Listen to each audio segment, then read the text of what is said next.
Now our story continues, but we're going to pause on Sammy and Tan for a second, and we're going to shift over to a whole new character named Alfarel.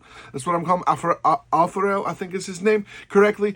And Alfarel is like seeing his sister falling in space, and she's falling into the void. And this is kind of like a ritual suicide-like thing that they do so that they can be a part of the void or whatnot. He's desperate. He doesn't want to die. He doesn't want her to die. He wants to live.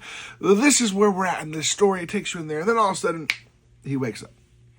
And it's just a dream, but he's getting news that his sister's fall worked. It was a special process they do called the fall. They select certain people to do this fall.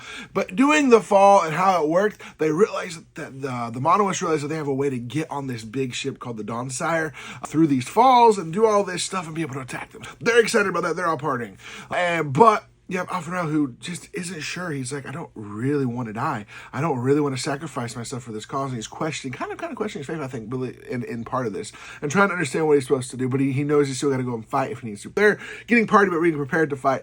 Then you have I think it's like the Secundi, the Solar Secundi, or something along those lines. The Knights, basically, this whole other religious group. They have the Dawnsire, and you have Halia, which is I think she is a squire, and then you've got Servandum, which is her knight, and she's taken care of.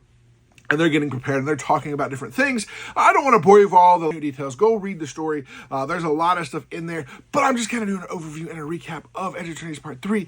And so in this Part 3 here, we're seeing that they're getting ready for battle, they're talking about stuff, and then we're seeing that Servandum is going to die. Holly's like, well, I don't want that to happen. I'm going to do everything I can to stop that from happening.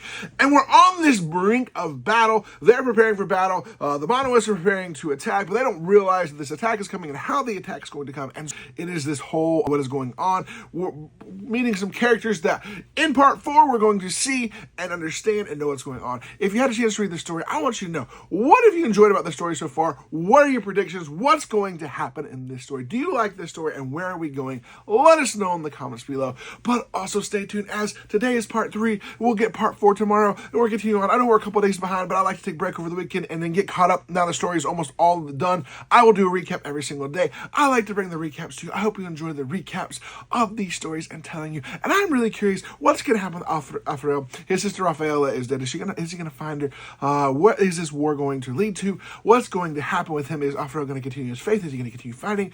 And also, what's going to happen to Sammy and Tan? How is this all going to coincide together? We'll have to find out. Stay tuned.